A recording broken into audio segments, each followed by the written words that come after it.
BKB are delighted to bring you their new podcast, More Than Just Numbers.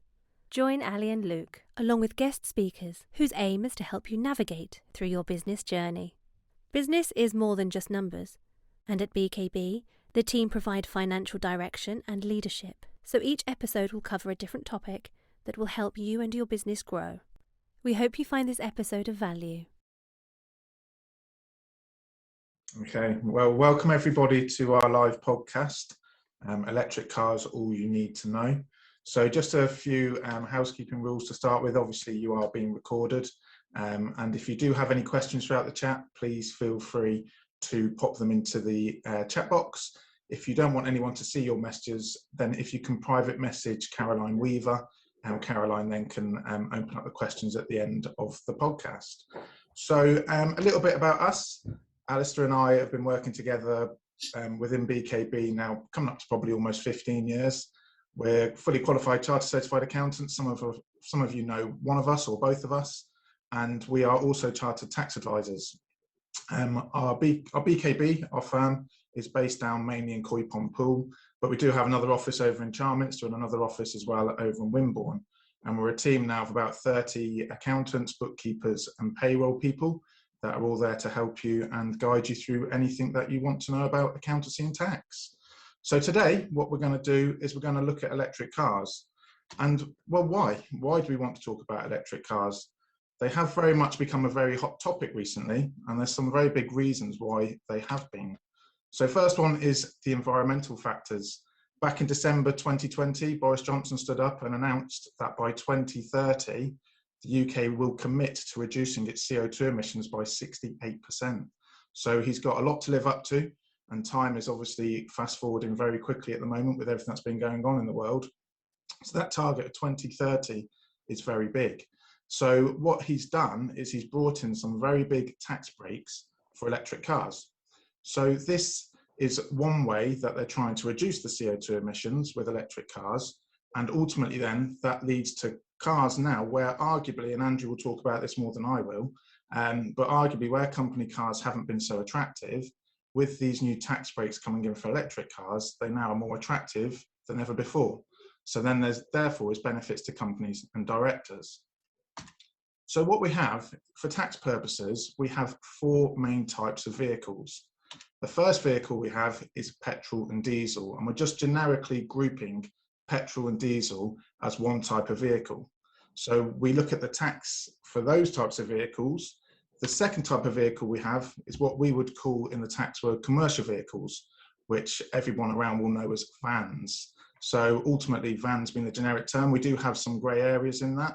So we have what are called twin cabs, which some are vans, some are cars. But ultimately from a tax perspective, we're looking at commercial vehicles. Our third category will be hybrids.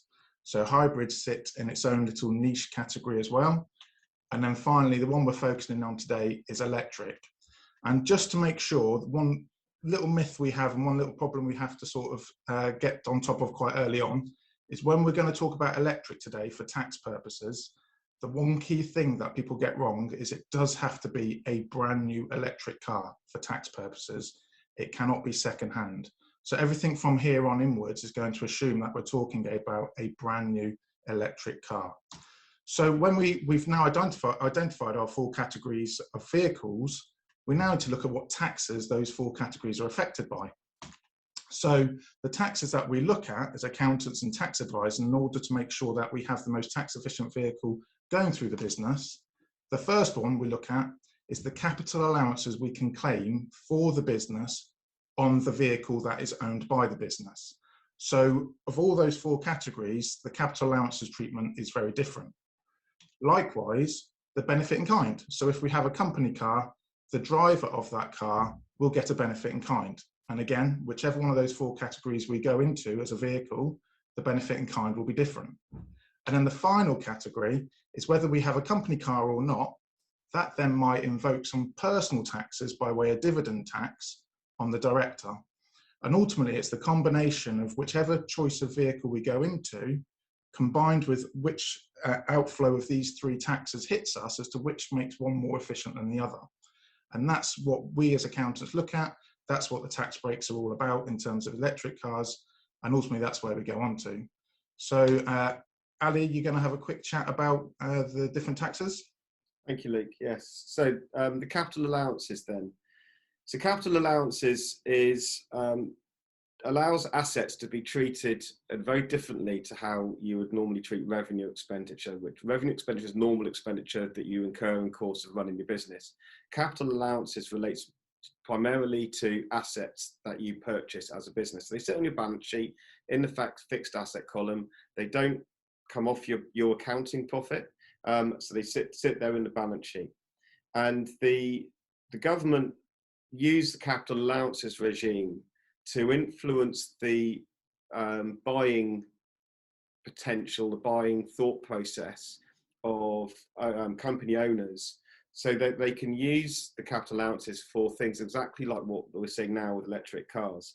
The government have brought in the need to reduce emissions by 68%, so they're really pushing the electric cars. So the capital allowances is something that the government can use to incentivise businesses to purchase electric cars. So if we go to look at the first one, which is the petrol and diesel aspect. So we'll start off with the petrol and diesel ones first. So the petrol and diesel, the capital allowances for petrol and diesel cars are not very efficient whatsoever. I'm going to use an example of you buying a petrol diesel car for £10,000, which isn't many cars these days. The capital allowances treatment only allows you to get 6% relief on that £10,000. So effectively £600 is what comes off of your taxable profit, which is not particularly generous in any way, shape or form. So it's not an efficient way. The following year, you get another 6% and so on and so on and so on until you eventually sell the car. The cost is on the right, but I'm going to go talk about the hybrid as the next one. So the hybrid is slightly better. So cars with CO2 emissions between 1 and 50, I should say, are deemed in the hybrid category. And these have 18% capital allowances, so slightly better than the petrol and diesel, but not as beneficial as the electric cars. The 18%, so again, use our £10,000 example. You spend £10,000 on a hybrid car, £1,800 comes off of your taxable profit, which reduces your corporation tax effectively. The next one is the commercial cars, and I'm going to say electric cars as well, because commercial and electric are pretty much one of the same. The electric cars have 100% allowances. So if you spend, I'm not going to say 10,000 because I haven't yet seen an electric car for £10,000, but I'm going to go down the 50,000 route. If you spend £50,000 on an electric car, that doesn't come off your bottom line for accounts purposes, but it will come off your bottom line for tax purposes. So a £50,000 spend on an electric car will give you a tax saving using corporation tax rates as they are today of £9,500. So that's quite an incentivization for the purchase of the electric car, and that is regardless of how you finance the car as well. So you could finance the car on a 4, 5, 6 year plan, but you still get the benefit of that £50,000 coming off your taxable profit in year one. Commercial vehicles are slightly different because commercial vehicles are not regarded as cars. They are regarded as other assets, and commercial vehicles will get what's called first year allowances, and they will also, so that they, again, that's 100%, but it's not quite the same regime as electric cars, but in this sense, different part of legislation, but essentially it's the same result. The benefit in kind. So the benefit in kind is the tax that the individual who drives the car is taxed on as part, so it gets added to their salary for tax purposes. So the petrol and diesel cars are not very tax efficient for company car drivers. There's quite a complicated chart that the government produce, but it basically starts at 51 grams per kilometre of CO2 emissions. And the benefit in kind in this tax year is 15% of the list price. So if you spend £50,000 on a brand new petrol or diesel car, 15% of that, so £7,500, is what you're going to be taxed on each year for driving that car. And in 3 years' time, when that £50,000 car is only maybe worth £20,000 or £25,000, that's not particularly, you're still paying tax on a £7,500 annual benefit. So we aren't seeing too many company car drivers now taking that option because the tax is too much. Now, and that also goes up. So when the CO2 emissions are up to 160 grams per kilometre, the benefit in kind rises up to 37%. And if it's a diesel, it rises up to 41%. So you can see that there's a sliding scale that really doesn't make the petrol and diesel cars very tax efficient for company directors anymore. The hybrid system has a slightly different scenario. So that back in the day when the company car tax legislation first came out and hybrids first came out, the hybrids caught the government off guard a little bit, and so a lot of these car makers were advertising these fantastic CO2 rates of, you buy this car and it's got a CO2 rate of 30 grams per kilometre, therefore it qualifies for the most tax efficient form of company benefit in kind. But what was happening is that the testing that the car manufacturers use for to work out the CO2 emissions is on a test track. Basically, they just drive it around 50 miles on a test track, and they work out then how much electricity has been used and how much petrol and diesel has been used for a hybrid. But of course, the electric motor would only have a range typically of 30 miles. So the first 30 miles, there isn't actually any petrol or diesel being used. So it's effectively robbing the test system. And you've seen a lot of, in the press about a lot of car makers recently who have been brought to town over this. But what it did mean is that the government realised that the hybrids were being used as a tax incentivisation, but because hybrids typically are heavier cars than petrol and diesel and commercial electric cars, they're actually, if you drive them over longer range, are actually more pollutant than the others. But yet the government seemed to be incentivising people to do the hybrids. So you had a lot of work, a lot of people driving up and down the country, sales reps, for example, who were going, fantastic, take a hybrid because there's no benefit in kind. The government soon decided to stop that. So what they did is they brought in a regime now whereby the benefit in kind is based on the range of the electric motor. So if the electric motor has a range of only up to 30 miles, you effectively tax as though you're driving a petrol and diesel car. And then there's a scale so that it goes 39 miles, 69 miles, 129 miles, and then over 130 miles. If the range of the electric motor is over 130 miles, then the benefit in kind only sits at 2%. So you can see that there's a very incentivization for the car manufacturers now to develop the batteries in the hybrids to go further, because they realized that the sales reps weren't now then buying the hybrid cars. And this is all about government incentivizing us and incentivizing our buying power, which then incentivizes the manufacturers. The electric cars obviously have no CO2 emissions whatsoever. So the CO2 emissions for 0 grams per kilometre, last year with the benefit in kind was 0%. So effectively a company car driver had it tax-free. This year it's 1%, next year it's 2%, and it's set at 2% right the way through to the 5th of April 2025. So 2% is nothing. You spend £50,000 on a car, your tax benefit is £250 a year. I think most people would happily pay the tax on £1,000, drive a £50,000 electric car a year. So we're seeing a lot of people now looking at these electric cars because of the mixture of the capital allowances and the benefit in kind. Commercial vehicles are slightly different. So commercial vehicles have their own system because they're not regarded as cars. Now, we have seen some cases go through, and this is beyond this podcast, but we have seen some cases go through the courts very recently where car manufacturers were trying to get around the commercial vehicle status by putting these twin cab pickups, which Luke referred to earlier.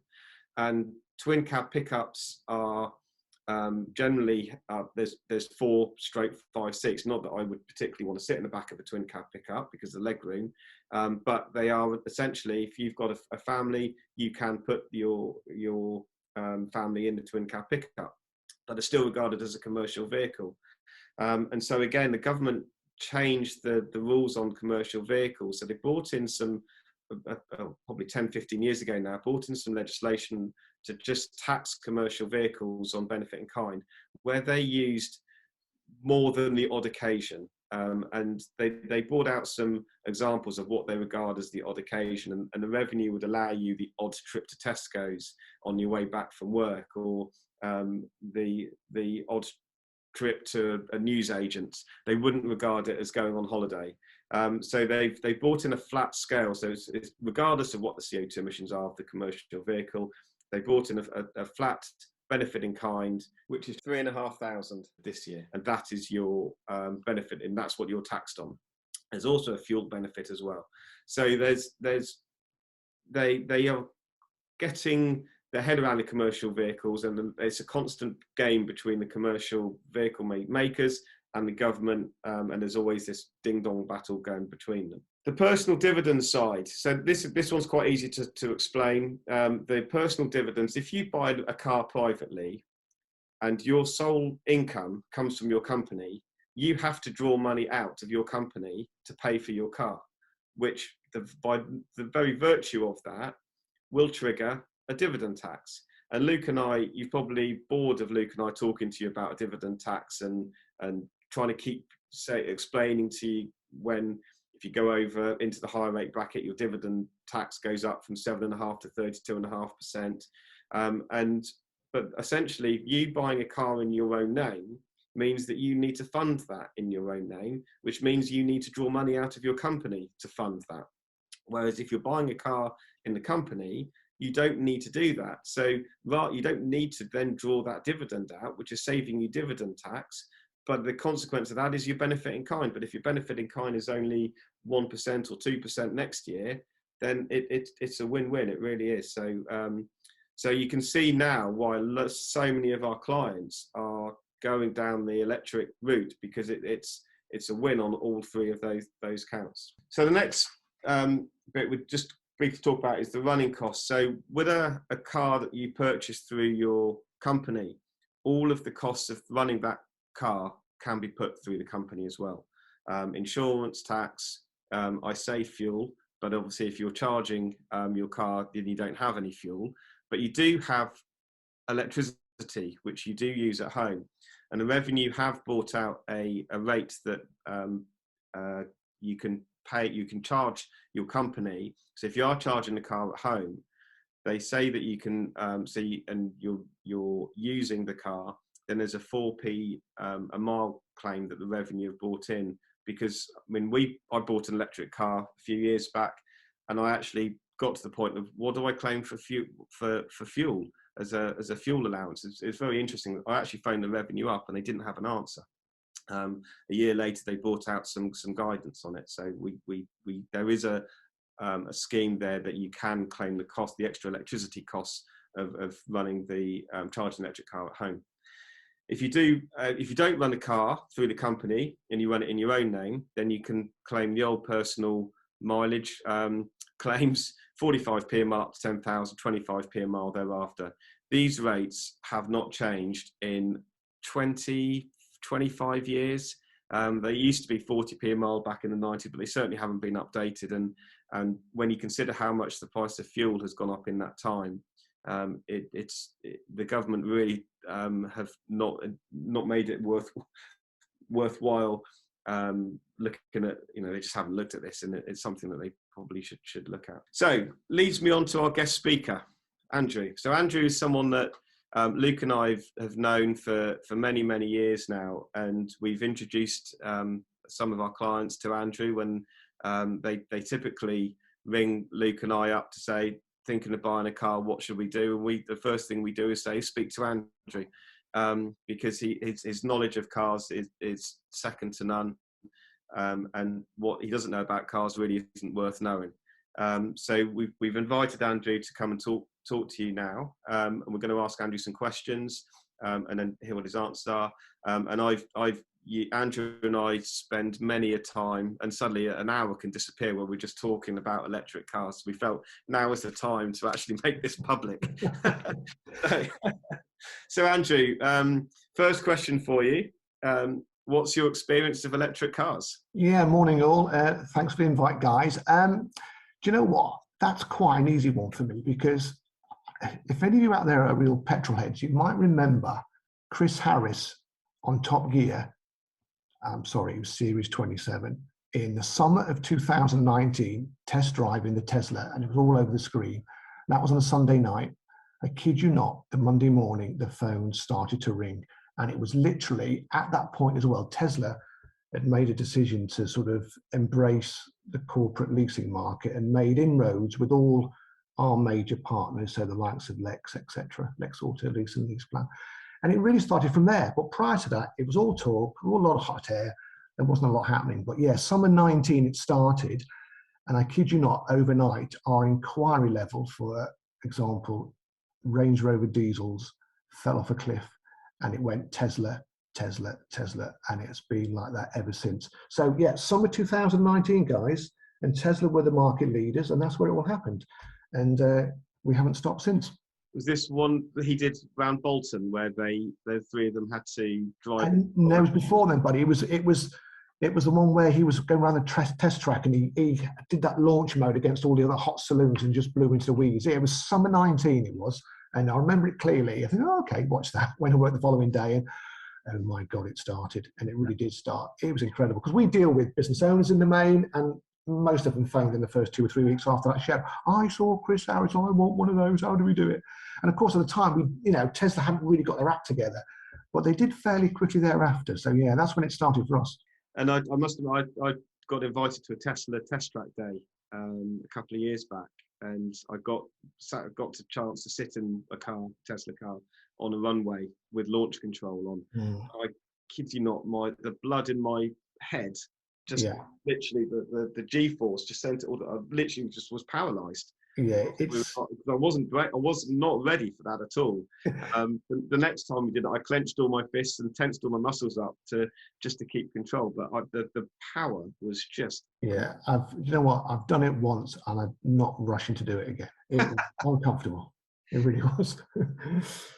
Excellent. Okay, so have you seen an increase in buying electric cars recently? Yeah, it's again came back from Christmas, so January 21, and I think the tax benefits you've alluded to earlier really finally started to sink in. So we, from January, started to do, I think Luke might have said earlier on, the phrase, the company car is back. Well, it really is back now. I mean, it's been off the cards for the last 20 years, as we all know, because of the tax regime. But yeah, January of this year, we were getting Bournemouth and Poole-based business owners phoning up saying, Jimmy, who's a general manager or a senior member of staff, he's got a car allowance, he's entitled to a company car, always taking the cash. He now wants an electric car because we've heard about the tax benefits. So from January, we've actually started to supply genuine company cars to key members of staff because of the tax breaks. And it really has ramped up from January of this year, which is, 7 months ago. So, but prior to that, it was business owners it's my business. I want a Tesla, I want a whatever. But yeah, in terms of mainstream company cars for staff, only as recently as January of this year. And what's your thoughts on the infrastructure that supports electric cars then? Because you look around the charging points about now and than ever. And yeah, I mean, there are 25,000 public charging points out there. There's more charging points than petrol stations. A lot of people don't realise that. It's not ideal. We've still got a long way to go. The Office of Zero Emission Vehicles have apparently put aside 20 million quid for on-street charging scheme. So that's going to be charges down side roads, I'm guessing, lampposts and the like. Still got a long way to go there, I've got to say. But, it is there. It is there. It just takes some planning. So I'll say this word a lot all the way through the next half an hour or so. But it is, a long way to go. I think COVID has obviously taken the eye off the ball for obvious reasons, which is a shame. We've mentioned the 2030 cut-off point where, any new car will have to be, well, it won't be solely petrol, it won't be solely diesel. So a long way to go. I think they'll get there. It's going to be tough though, and they've got to put some real resource and effort into it, that's for sure, because they are behind the curve as we stand today. who controls the infrastructure that supports electric cars? Because obviously Tesla has their own. Yeah. But the other electric cars, they don't. They're all using the same charging points when you go to a service station. And who controls those? This is a huge issue, Ali. I mean, honestly, it's such a mess. When I went to Warwickshire, I've driven lots of electric cars over the last 12 months, you'd probably expect, but last Wednesday was the first time I'd actually left Dorset in one, and I'll be honest with you, the night before I was thinking, oh my God, where am I going to go? That's my destination. Checked out their website, checked out what apps I need to download, and it is a faff. It really is. I don't know whether any of you know of Zap Map. It's a website which seems to pull it together beautifully, but the guys behind Zap Map are trying to centralize this, because there's lots of providers, there's lots of apps. I mean, I've got 4 or 5 apps on my phone. I'm yet to own an electric car. I'm going to get one next year, but it's a minefield, and it needs centralizing. And if they get that underway and get that done, which I think is a tough task because there's so many providers. But if ZapMap are successful in putting it together, where there's like a central payment platform where you can literally have a single app or contactless or however they're going to do it, that would be fantastic. And that apparently is on the cards. Proven to be difficult to do, but apparently it may happen, and that will help no end. And Andrew, there are some places where you can charge for free. Do you think that might become the norm, or is that just a gimmick? Well, I mean, guys, I kid you not, we have supplied, I shouldn't really say this, but we have supplied electric cars to local companies, and we've followed up, a week later, 2 weeks later, because we get an inquiry, not just on the car, but on the home charger as well. People need to know what's the best way to go. So, we talk to them about that, and quite often we phone up and say, well, how's the home charger going? And some people go, well, we didn't actually do that. We didn't bother. My wife does a Tesco shop on a Tuesday night or a Friday night, and we now bring it 3 days early, and we go some oddball times, and we charge it at Tesco's for free, and that's enough for our needs for the week. And you think, oh, okay. But apparently the amount of people that are doing that, but most of the, Castle Point, most of these shopping centres around this part of the world, if you can find a charger, and if it's working, because they don't always work, if it's working, you can charge for free. And that is a big thing, without a doubt, to the point where some clients aren't bothering to invest in a charger at home. You say Tesco, sorry, but they are seeming to be put quite a big push through on their free charging points. And it seems quite an attractive thing for people to obviously go down to Tesco's and shop more. Yeah, exactly. I mean, to be honest with you, Tesla are the ones. I mean, literally, if you were somebody who was going to, travel around the UK on a fairly extensive basis, the Tesla alone just makes it easy. You can drive in a Tesla anywhere in the UK. If you can find a Tesla charging point, the car talks to the charger and vice versa, and just get on with it. And you forget all these apps and it's just a lot easier. And I know clients who are ideally not really wanting a Tesla, but are going for them just because of the infrastructure setup is just established and simple, and it works. And I guess if you were doing the miles around the country, then that's clearly critical. I did have a client that's got a Tesla, and he was saying to me that he drove to Marseille in the south of France in his Tesla. And I said to him, how did he get on? And he said, absolutely fantastic. He said, the sat-nav told me where to go because it knew when I would run out of charge. Yeah. I set off from my home in Bournemouth. Yeah. He drove to the Channel Tunnel. It directed me to somewhere near Paris, which was my first charge up point. He said I needed to spend 40 minutes there charging it up. And he said that then got me enough charge to take me all the way down to Marseille. And I just found that absolutely staggering. Yeah, absolutely. They are so ahead of the game. I've got clients who have been driving down the road and got a slight issue. Somehow, I don't know how they do it. I've got in contact with Tesla. Oh yeah, we know what the problem is. And they're sending the over-air updates and just resolving the problem while the guy's on the move. And you just think like, wow. So, you can understand why, I think 3 months in the last 12, the Tesla Model 3 has been at the top of the sales charge. 3 times in the last 12 months. It's quite incredible. And the other thing about the councils that I just wanted to say was that I've spoken with a client of mine who's got a plug-in hybrid actually. And she was telling me that she thinks it's fantastic because she gets free parking everywhere she goes, because rather than going into multi-story, she just parks up in one of the charging points, plugs it in, and gets free parking as well. So, So what sort of barriers do you think still remain and we need to overcome then to get this really off the ground for the government? I think personally, one of the biggest barriers is our own mindsets. I'll be honest with you. I think the cars now work. Cars having a range of 200 to 300 miles is quite commonplace now. It's not just the Teslas. I mean, there's even the latest Renault Zoe, which is a very small bottom of the food chain type electric car that supposedly does 245 miles. So the cars work. Okay, I think we need to understand that the cars do give you the range. I think the biggest issue is our own personal limitations in terms of, are we prepared to plan? Are we prepared to sort of give it the thought and work out where we're going to go, et cetera, et cetera. So I think that's certainly the biggest limitation. We touched on earlier about the centralized charging system for public infrastructure. That needs to be resolved. If that's resolved, that would be a huge step forward. And I think the third one that, this is very much a problem for today, but it's going to be around for the next sort of few months, sadly, is, I guess quite a few of us might have heard of this worldwide shortage of semiconductors. That's certainly affecting the supply. We're having horrendous times in terms of finding cars. The demand for them's off the scale. I read a report, I think it was from our partners, Lease Plan, and they're saying, this was a few months back, it's probably more than this now, but the manufacturers could increase output fourfold, still not meet demand for electric cars. So, those are some serious limitations really, but I think honestly the biggest one is our own personal limitations. The phrase range anxiety is bound to enter the Oxford Dictionary, I would have thought fairly soon, if not already. It can be done. It just takes some planning. You've got to embrace it. It's a new world. Like I said before, our forefathers and our parents, in the late 50s, early 60s, driving from London to Brighton, there was not a petrol station on every corner, and it was a challenge, and it's not too far what we're faced with today with electric cars. But again, just embrace it. It does work. The cars work.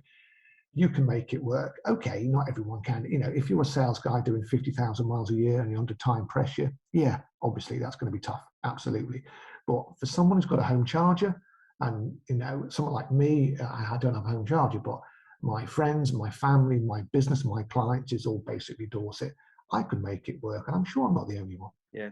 What about the batteries? The batteries themselves, when you buy a car and then 3 or 4 years time, or how long do the batteries last? Well, apparently the feedback we're getting is the batteries are lasting way longer than people thought.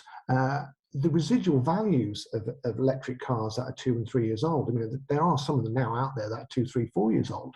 The residual values are actually really quite strong. Now, if the batteries were, circumspect or had an issue with, then clearly the residuals would be affected. But apparently that's not the case. The leasing companies are coming back saying there's no issues with these batteries at all. I remember an old neighbour of mine moons ago, 2012, had one of those plug-in hybrid Lexus cars, and he did 180,000 miles in it, and the thing was 8 years old when he got rid of it. Battery tested by Lexus, absolutely fine. So they are better than people think. There was this image, wasn't there, or this perception that in 3 years' time the car's going to be worthless because the battery's dead. It's proven not to be the case. It's just the technology, isn't it? I suppose. This leads us on to the next question, which is the considerations that a buyer needs to make. Because this is kind of a twofold question, is that firstly, buying an electric car is not the same as buying a petrol diesel car. No. The other thing to bear in mind is what the residual values are of the cars, because the second-hand car market for electric cars hasn't truly been tested yet. No, that's right. Technology is so fast-moving. Yeah, it is. To buy an electric car that 5 years ago was revolutionary because it had a range of 80 miles. Yeah. Yeah, you're right. I still think we've got a long way to go. I know we've mentioned the capital allowances before, and it's clearly very important, but and some might point their finger at me saying, well, you would say that, wouldn't you? But I think with the technological obsolescence, but it's still there. Tesla are going to bring out batteries and cars that'll do 500 miles.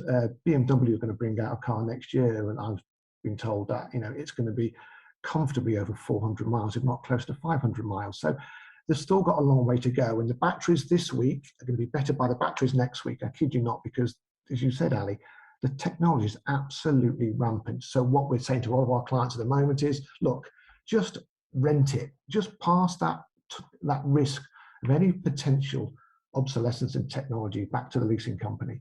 And that's what we're tending to advise our clients to do at the moment.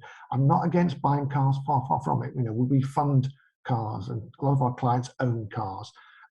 But I think we could be 2 or 3 years away from that yet, but certainly look to buy them absolutely in 3, 4, 5 years from now, when cars are doing 500 miles. Absolutely, that makes sense. But I think at the moment that is something to bear in mind. The residuals are still very strong, as I said earlier, so there's not an issue there. But I think certainly leasing and not bearing that risk right now might be a good idea.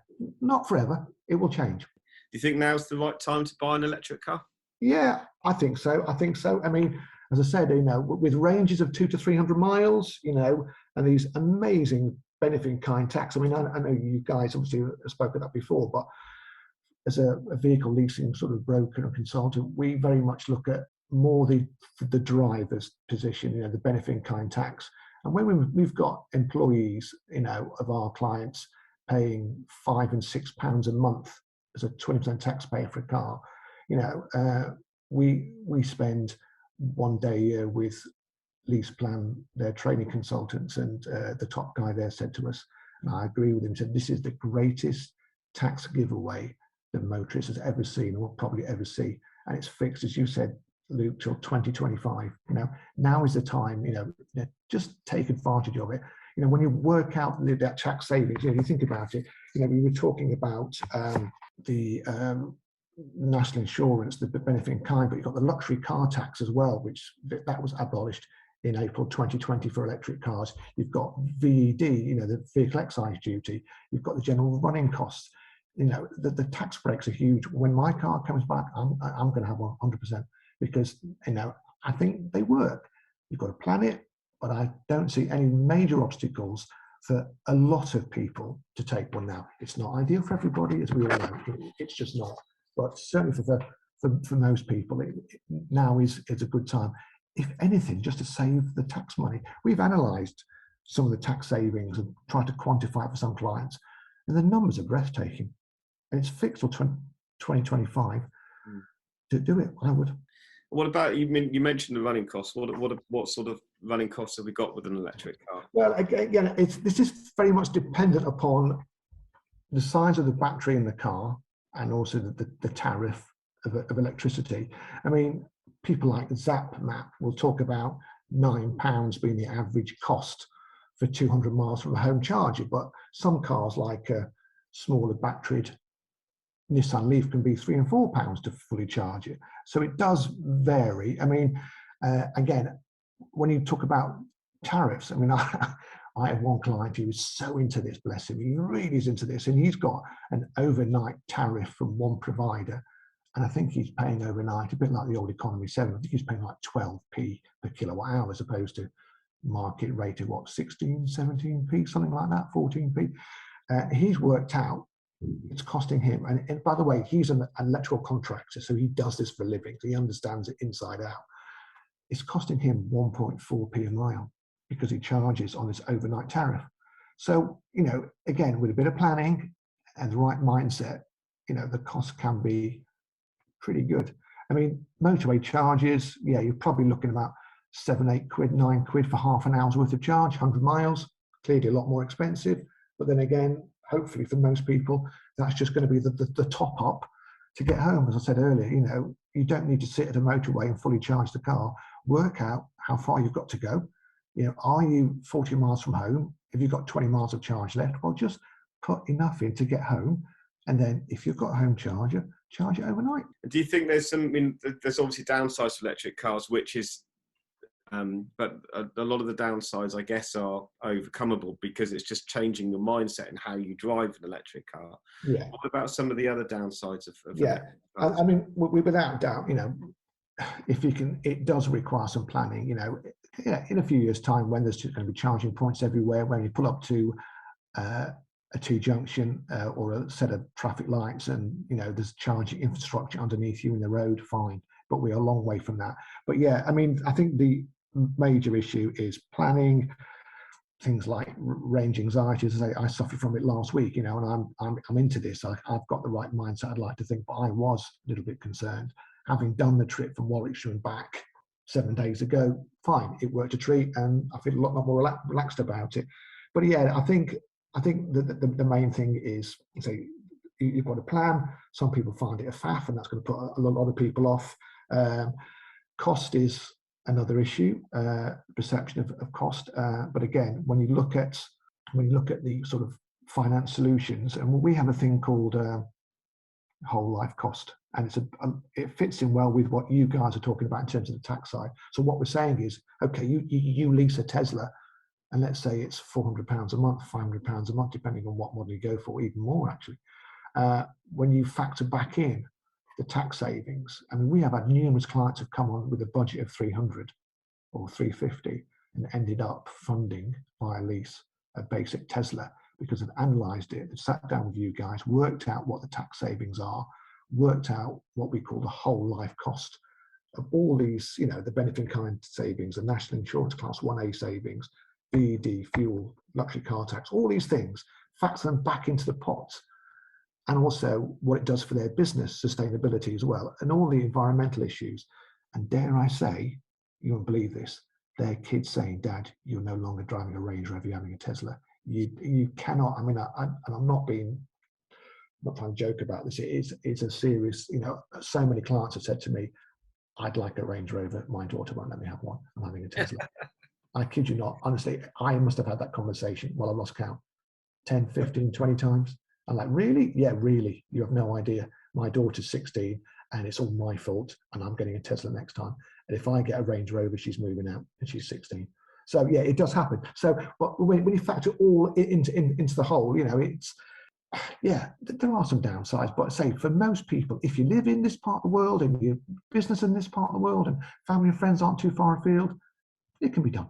And in terms about the independent mechanics out there, are they set up for electric cars? Do you know? I mean, yeah, I think a few of them are doing the courses. I mean, the thing is, as we all know, I mean, they reckon the average motorist will save £300 a year on maintenance costs because these things don't drink oil. And oil often, is one of the most expensive resources in the world. At 100 per litre, it costs a fortune. So, of course, there's a huge saving there as well. And my understanding is, I mean, we're obviously doing electric cars, supplying electric cars with fully maintained packages, and the costs aren't too huge. But even I look at the costs of, I did one the other day, it was £16 a month for a Tesla, and I thought, it doesn't sound too bad. That will cover the tyres. But when you work out what these things cost to maintain, I mean, it's basically they just have to check them over. I kid you not. I mean, they do the courses, they check them over. I mean, the big issue, of course, if there's those orange cables get fractured in a road traffic accident, that's another area altogether. Yeah, we won't go there today, but yeah, I mean, to answer your question, I think that they are, and the training courses are there, but I think the costs are going to be so much less for the user. I remember the first time my wife took her electric car in for service. And I said to her, what time are you due to get it back? And she said, no, it'll be same day. I said, it won't. I said, they'll turn up, realise it's an electric car as soon as they turn the key. Yeah. And they'll all be scratching their heads because nobody's probably had the forethought to think what's coming in tomorrow. And I said, I guarantee that you'll get a phone call about lunchtime to say, we haven't quite got the parts and can we have it another night? And that is exactly what happened. But I think the garages now, a little bit, they're more used to seeing electric cars coming in for servicing, and it's Luke's right to ask a question because it's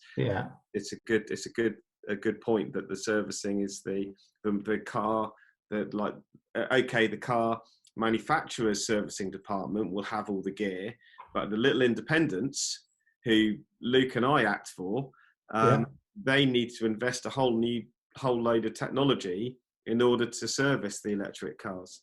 So it's but they have to do it to stay in business. Yeah, absolutely. Yeah, I mean, I actually feel sorry for the service industry going forward because, I mean, again, a lot of these electric cars use this regenerative braking, and I've heard stories of, brakes, pads and discs just not being worn out at all because, if you're into this sort of thing, you, with an electric car, you can either use like a coast function, which I tend to do. So basically just back off and just let the thing freewheel. They all have these low rolling resistance tyres and they just go on forever. They defy physics sometimes. And then you can flick on another switch and just let the engine brake in, just charge up the battery and it brakes the car. So the chance of actually using the actual brake pedal, we supplied one last week, or no, 2 weeks ago, and Nissan Leaf has got one of these e-pedals where you can literally, back off the accelerator and the car slows down. And clients phoning up going, it's a revelation, I'm not even using the brakes. And, so therefore the pads aren't going to be worn out, are they, or the discs? So I do feel for these guys because those are consumables and that's how they make the money. I remember the first time you drove one of those cars, I saw you the next day. And you said to me that you drove literally 2 miles without actually touching the accelerator. Yeah. I think the first time I had one as a test, it was an e-Golf, and it must be about 2 years ago now. I think I drove, from memory, 35 miles in terms of distance, but I only used 17 miles worth of what I would call battery juice. And that was double. And all I was just doing is coasting. So even down the flats, coasting, just backing off, and just these tyres were a revelation. And the thing kept going and going. It wouldn't. No, I'm sure I did O-level physics as a kid, and I'm sure I understand there's friction between tyres and the road. No, not in this case. Unbelievable. Yeah, amazing. So we've talked about Tesla, but what other companies are at the forefront of this then? Well, they're all doing it, and obviously, I think the days of investing in petrol and diesel are finished. The only one that's a bit behind the curve, in my humble opinion, is Jaguar Land Rover. A little bit slow. They're fine on the plug-in hybrids, but in terms of pure electric, they've obviously got their Jaguar I-Pace, but Range Rover have yet to launch a full electric, but that's on the cards, and that will happen fairly soon. Hyundai doing very well. VW slow to come to the market, but are now coming with the ID3 and ID4, and I've driven both of those, and they really are absolutely fantastic.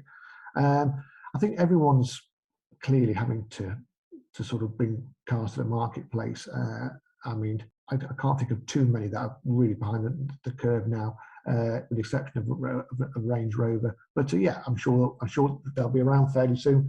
But I think the development across the board has been, well, it had to be. The demand is there, and I think they're all working like crazy behind the scenes. The ones that haven't done a huge amount have got, certainly got plans in the pipeline. We're dealing with, we do a lot with Renault. They literally have got a range from the small car up to a 9-seater minibus and everything in between. So cars and light commercial vehicles. So I think they're all doing fairly well, having to really.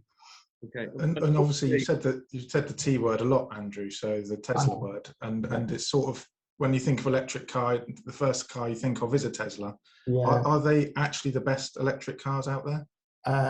If you read all the periodicals, all the journals, all the motorist journal, it seems to be the Model 3 Tesla does seem to be at the top of the pile. As I said, best-selling car 3 times in the last 12 months, which is unheard of. You think about it the first one was May.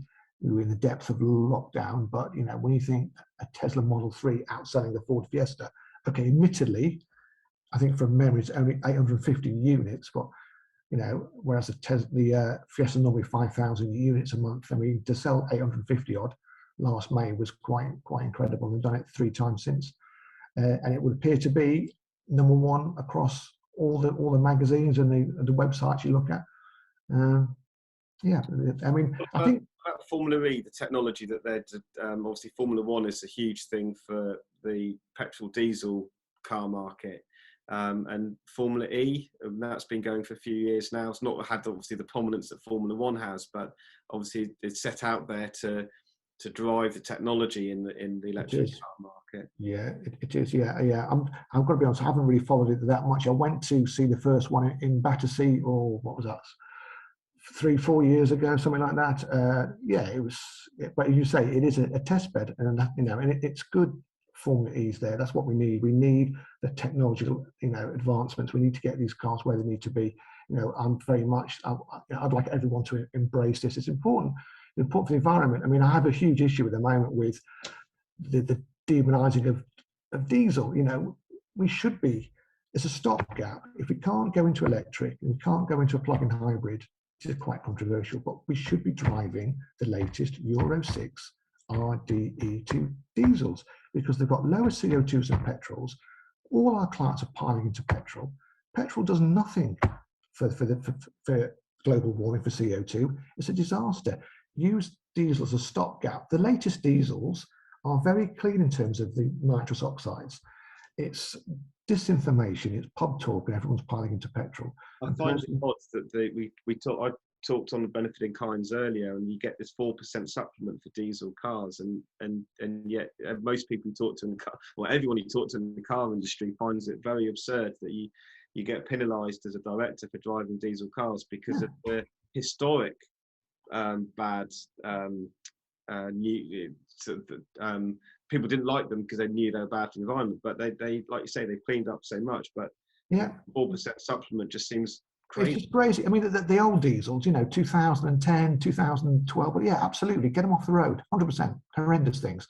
But the latest ones are as clean as any petrol, and more importantly, the CO2 is less, and the CO2 in petrol is greater. That's what causes global warming. And personally, I think we should be using diesels, the latest ones, as a stopgap if we can't go into a plug-in hybrid or we can't go to electric, not petrol. But there you go, it is what it is. I'm going to ask you the $64 million question now. Okay.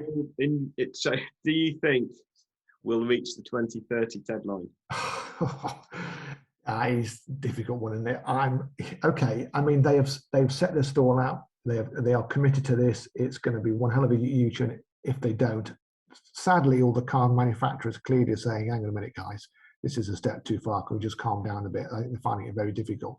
But you know what, Guy, I don't think I can answer that. It's very, very difficult. I hope so. I hope they can. I hope we can get there, because it's really important for all our kids.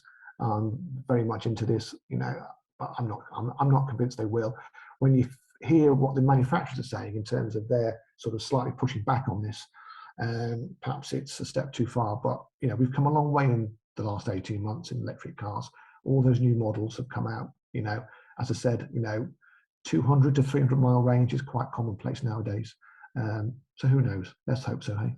And just very briefly, commercial vehicles, because obviously we've talked a lot about cars. There's a lot of thing about electric buses, electric lorries, vans, and obviously van drivers typically drive a lot of miles in a day, going to and from sites or what have you, and they could have multi-sites they're going to. How do you think that the vans will adapt over the... They need to get a lot better. We are certainly, in terms of vans, we are not there.